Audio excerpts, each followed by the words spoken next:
Okay, so with Fmod integrating into Unity, you always need to make sure that you have a studio listener. This is so that all of the audio that's coming through Fmod and middleware can be listened to by the player. Also in the same area, this is where I've decided to add my banks. So for my banks, this is where I've added my music and my footsteps and the other areas that I'll show you now. So to start with, I have a few different ambiances. Most of these are loops. So for example, the Blacksmith workshop ambience, this is just a loop that fades in and fades out. I'll show you that now in Unity. So it means that once the player's walking along here, they'll start to hear the ambience of this shop on the left. Now with this one, I didn't change the attenuation at all because I thought it was already in a good position. I just positioned the actual event source itself within Unity. So next I have a crane with some effects on it. I found the original sample which I put together didn't have enough weight to show how big these cranes were within game. So that's when I decided to add an EQ effect on it and increase the low frequencies, and also I changed the pitch slightly as well.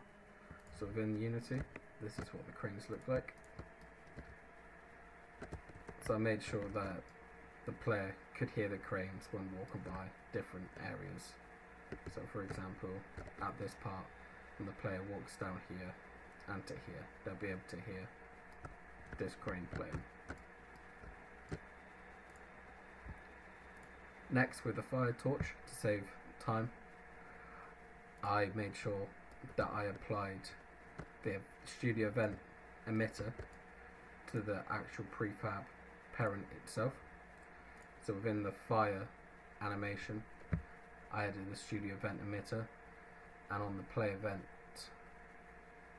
option, I put object start, so that meant whenever the torch was playing within the level, the event emitter would also play, meaning that there was a constant loop of fire going on.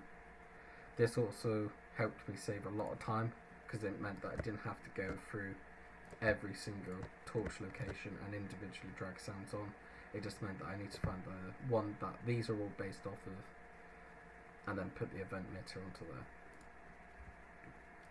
Next, with the Seaside, I made sure that at the point where the player could reach, that the player could hear some kind of Seaside.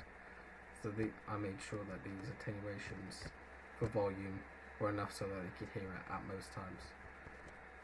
So I found best practice to save going back and forward within Fmod without the live update feature to override the attenuation within Unity, so then that way I could visually see the attenuation moving. So for example, if I wanted to change it like this, I could if I wanted to. Finally, the last kind of ambience noise that I had was the Cauldron Boiling. So this is part of one of my more interactive sounds that I implemented into the level. So within this area, there was a studio event emitter, so this one here, that was constantly looping this bubbling noise from a cauldron. And in the same way, when the level starts, so on the play event object start, that will keep looping, and then when the level stops or the object is destroyed, that's when the event is stopped. Okay, next on to the crowd scream. This is a once trigger event, so I'll just pull that now. So the idea for this was that the player would walk along this pathway, and then when they entered this trigger zone, right here, audio would play from this direction, and because it is 3D audio, the player could then localize and realize where that sound was coming from. So the player would walk in, the studio event emitter would recognize that the player has entered, and then because it's on trigger once, this crowd scream would play all the way through to the end and then stop. You know, the player had a chance to figure out where that sound was coming from. So this is another interactive trigger event I set up. So the idea was that you would enter a trigger zone, and then from there a knocking sound would play and the baby would start crying. So within Unity, I decided to set this up over here.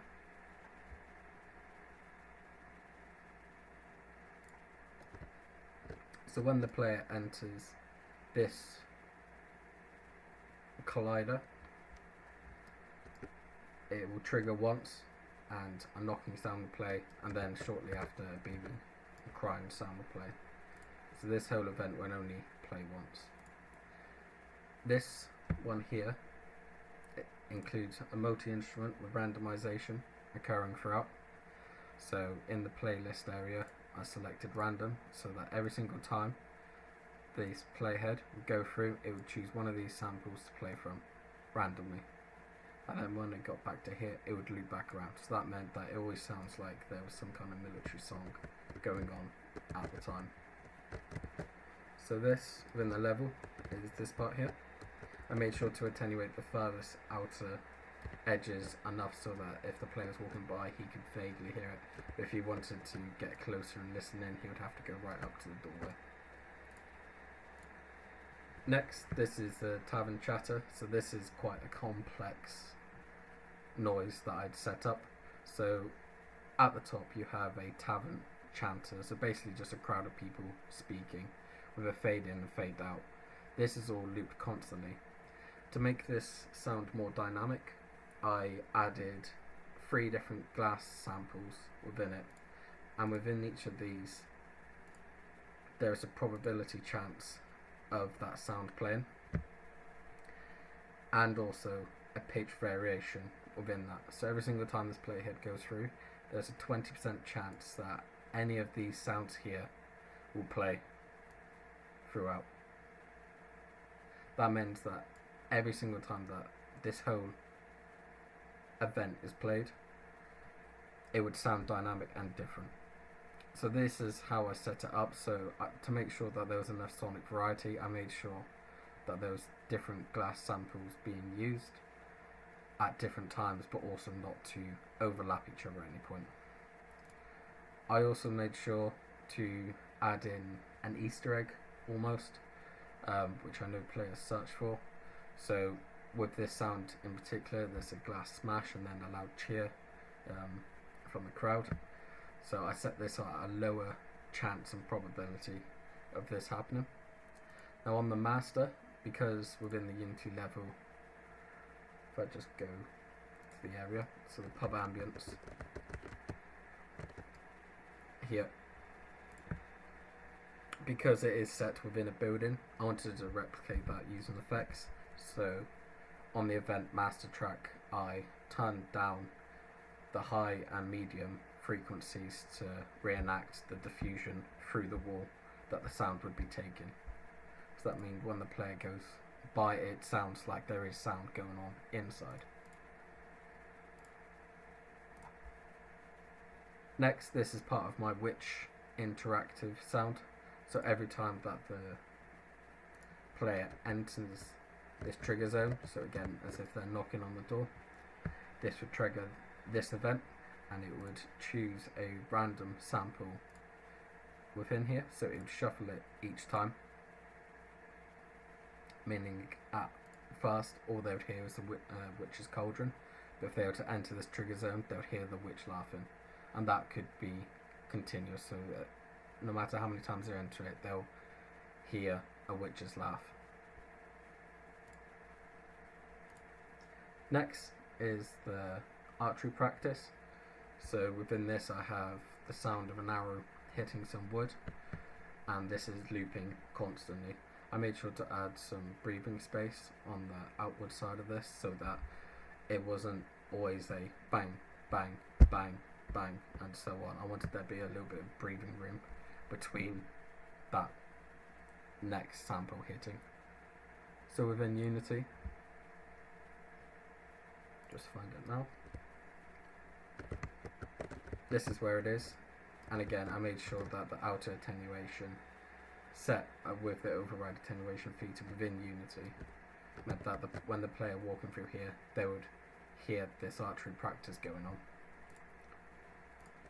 Now with the footsteps, there's a series of switching and blending going on. So it's a horizontal layout where in each area or material I have 2 footstep sounds. Now using the script that I have within Unity, I'll just pull that one up for you now.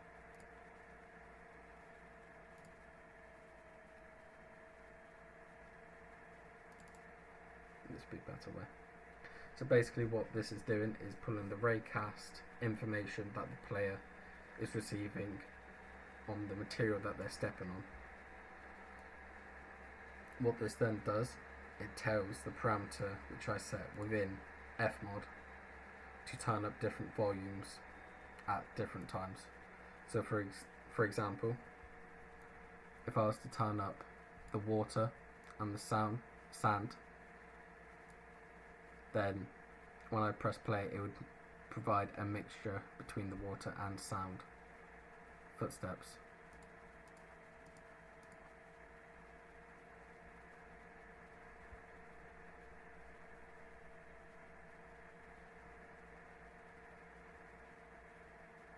This is achieved by the volume attenuation. So within each one, within water, I have it set so that at 100, it's at a highest volume that I thought was good within the mix. All the other ones within water are set off, and so on and so forth. So when I go on to dirt, the dirt sample is turned all the way up at 100, and all the other ones are not. Next is another interactive sound which I implemented within the level.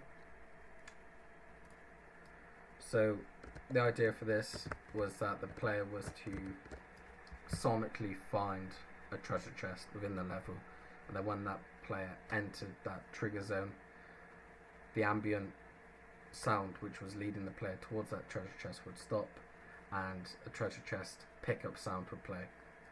So for the ambience noise, I set up in a similar way as before. So with a studio event emitter on the object start, the sound would play constantly, and then I set it up so that when the player entered the trigger zone, which was the chest down here, this particular event would stop. Similarly, I set up the other pickup noise event so that it would start when the player enters this trigger zone, and it would stop when they exit the trigger zone. So I have 2 events here, although they are fulfilling the same purpose. So the chest drone is a loop that plays constantly, and this will lead the player towards the chest, and then when the player enters the trigger zone, this drone will stop and the treasure chest pickup noise will play. Now this is a one shot, so they can only do it once. So this is a one-time trigger event. So with music, there was a few different ways I decided to explore. At first I wanted to implement it like this, but I found calling this within Unity to be too time consuming. Ideally I would like to have implemented this in the future if I had more time, due to the fact that with the quantization intervals, it would mean for more seamless looping, and with the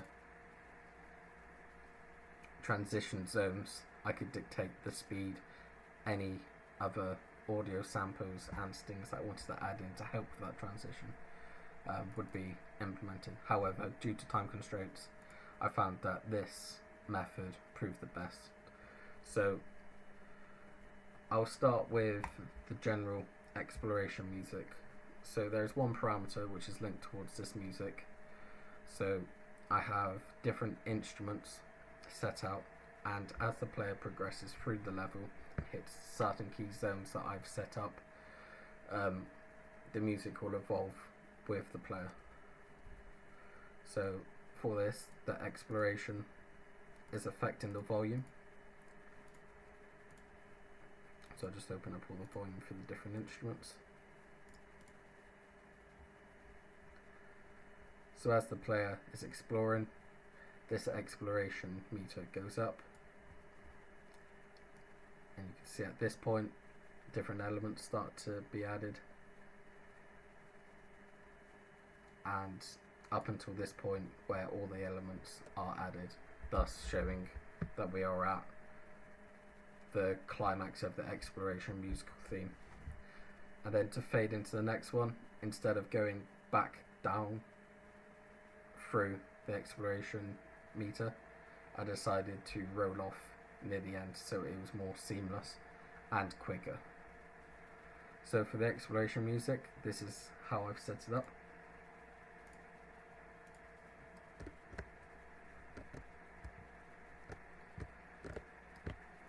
So the player starts in one of these zones, meaning that every single time the game level is loaded, there will be some kind of music playing to start with. On this first one, when the player exits, it provides the player with the next level of music. So it adds in, for this one, the example is it adds in the bass. So there's a low bass drone going towards it. So as the player is exploring, they will naturally start to hit different trigger zones. So the path we took in the playthrough was here, to the right, across, and to here, and this is where another musical element was added in.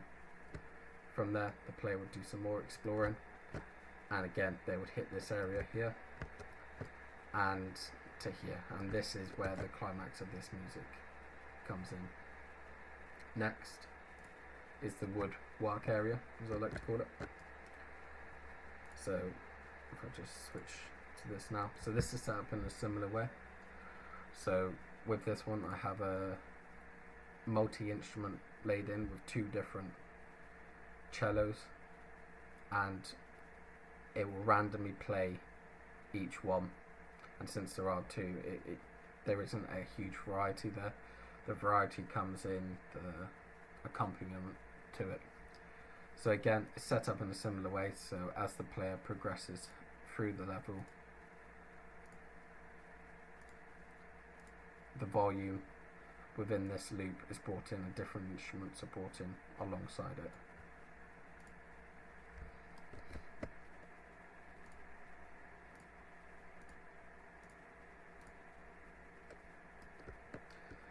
So for this, I made sure that when the player entered this zone, the previous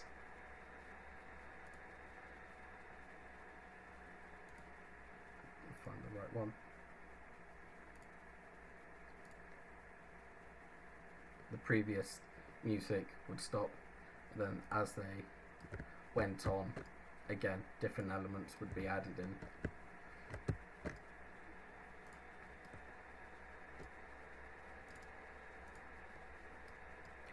Finally, the last music to be added was the battle music.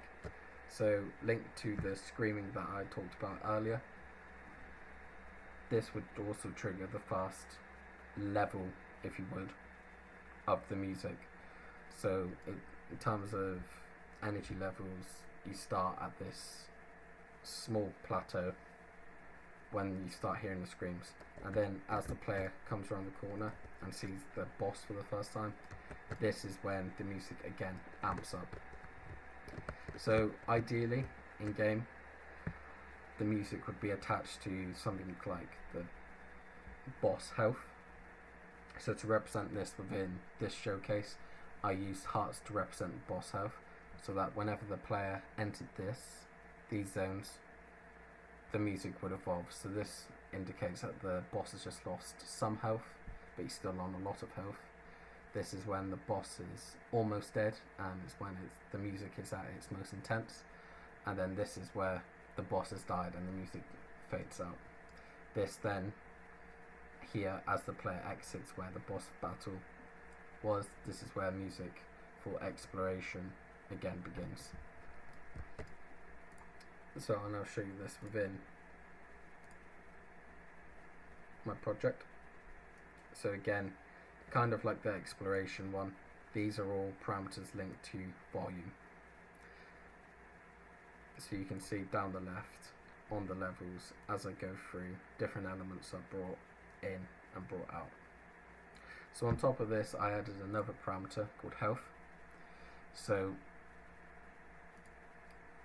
with the health parameter, I decided to affect the EQs, so that, again, represented with player health, so low health, medium health, full health. When they enter these different zones, the music would EQ out in a certain way. So as the player loses health, the highs and the mids would start to fade out, leaving more of the just low end, which would then accent what was being seen on screen, such as blood going across, or the screen starts shaking. So it's just another way of making the music more interactive to what the player is doing, and also adds in information that the player can pick up on.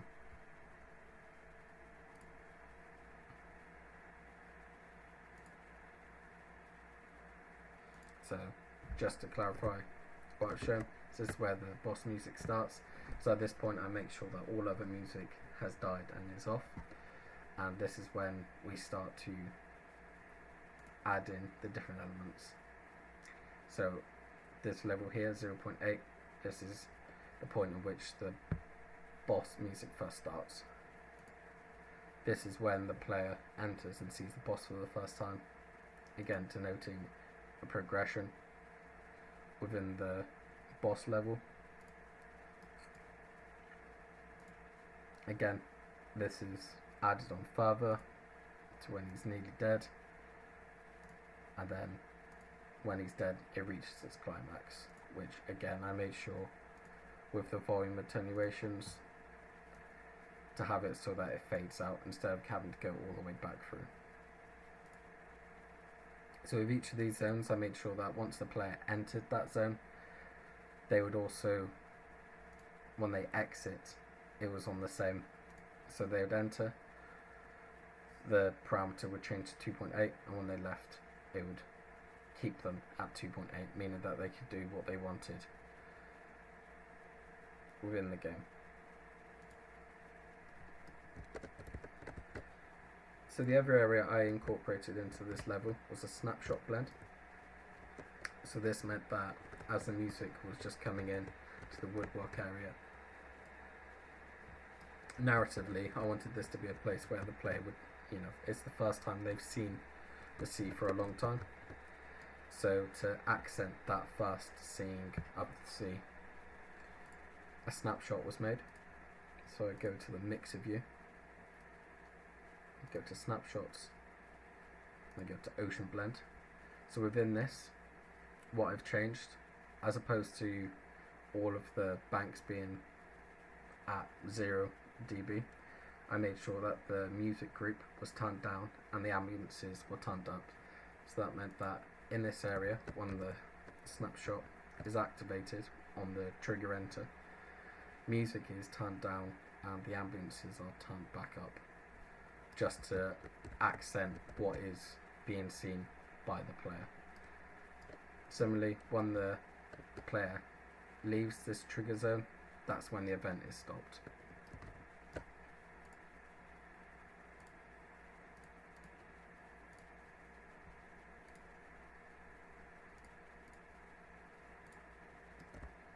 Okay, so now I'm just going to show you overall what the level audio looks like altogether.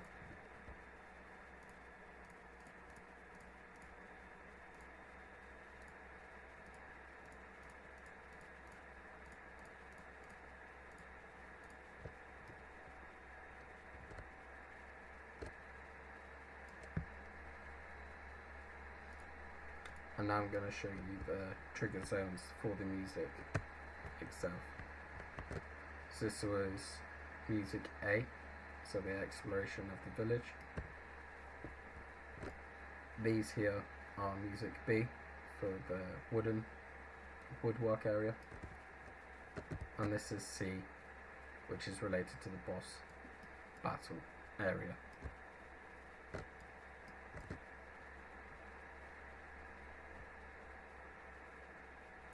I'm just going to show you these again within the middleware, just so you can stop and pause if you want to look any further.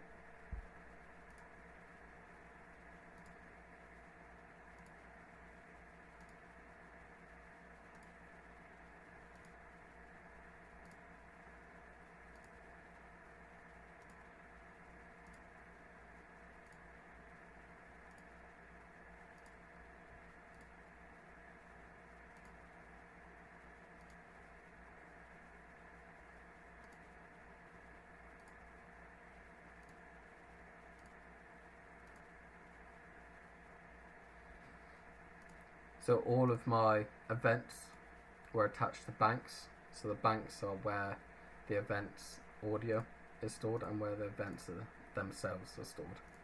So similarly in how I named the events and categorized them, I chose this same one for the banks itself. And these are all the assets that I used within this project. Not all of these are used within the Unity level itself though.